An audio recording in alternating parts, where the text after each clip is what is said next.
Bonjour, je m'appelle Gilles Pierre, je viens du Noirmont, je suis le président de l'association du Festival du Chant du Gros. On est à la libre antenne Radio People et je suis heureux d'être avec vous aujourd'hui pour parler du Festival du Chant du Gros. Salut Gilles.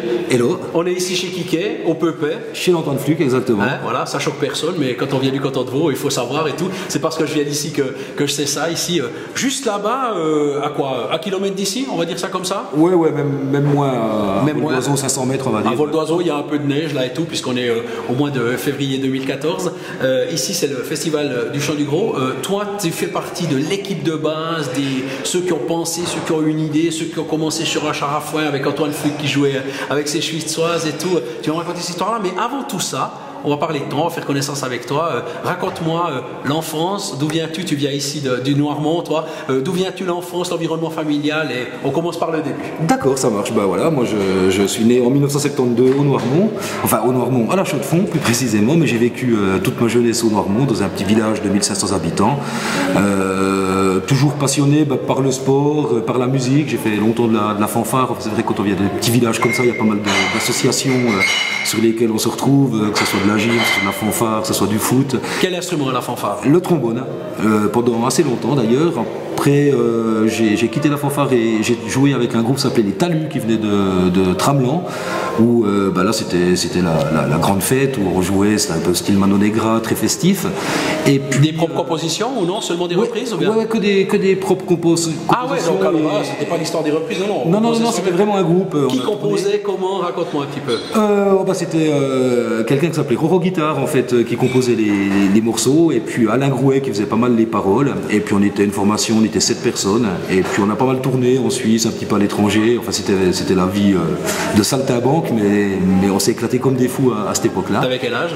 J'avais entre 17 et 20 ans, en fait, j'ai fait ça. Ta période d'adolescence? Voilà, exactement. Ouais. Et puis j'ai pas mal voyagé aussi après. J'ai fait un apprentissage d'employé de commerce à la Chaux-de-Fonds dans l'immobilier. Et puis après, je suis parti en voyage en Inde pendant 4 mois. Après, je suis parti en Thaïlande. Donc t'es un élève comment, toi, à l'école?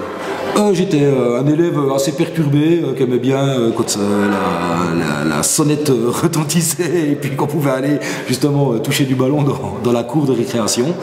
Mais voilà, j'ai jamais été anti-école, quoi. J'ai fait mes études, mais voilà, j'étais pas un acharné du travail, quoi. C'était quoi les branches de prédilection à l'école? Le sport, évidemment. Et puis j'aimais bien le français.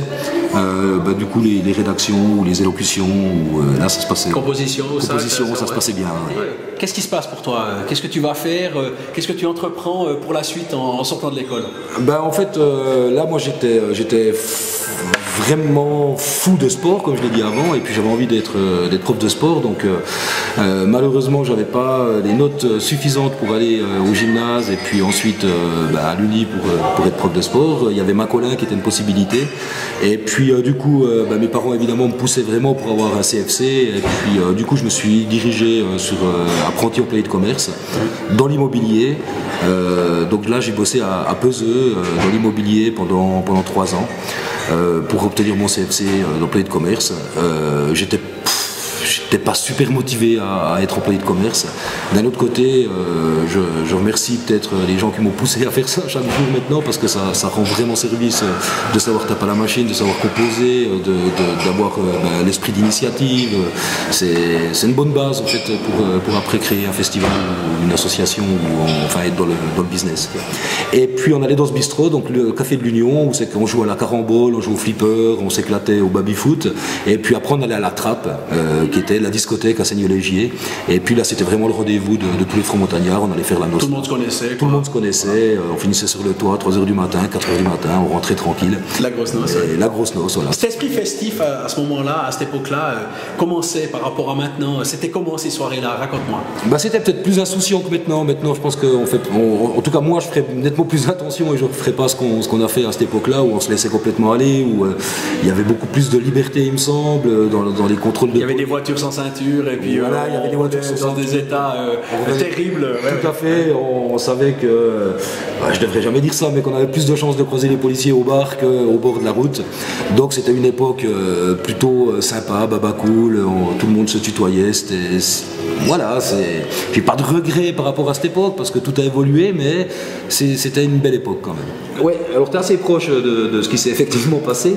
Donc ça s'est passé un apéro bien arrosé, on était une bonne équipe, et puis c'était une amie qui s'appelle Marivonne, qu'on appelait la Rouge, qui a lancé à un moment donné le concept en disant bah tiens les gars, on pourrait faire un festival. Là on a dit bah ouais bien sûr on va faire un festival, en commençant à délirer avec les groupes qu'on adorait à cette époque-là, les Young Gods par exemple, en disant c'est clair, on va inviter les Young Gods, on va inviter les Killing Joke, enfin tous les groupes qu'on écoutait. Tout ce qu'on aimait bien. Voilà, tout ce qu'on aimait bien. Des Américains, des Anglais, des Américains. Adams of the Street, enfin tous des groupes qui nous faisaient rêver un peu à cette époque-là. Ouais. Et puis le lendemain, en se réveillant, on s'est dit tiens mais on a quand même dit qu'on allait le faire. Et puis c'était pas un gag quoi, on s'est revu où tout le monde a dit bon, on fait vraiment cette bêtise qu'on a dit hier. Il y a combien de personnes là? Il y a combien de personnes à ce moment-là? Ce groupe-là donc le groupe là on était une dizaine de potes quoi. D'accord. Tu me dis un peu les prénoms, les noms, enfin dis-moi.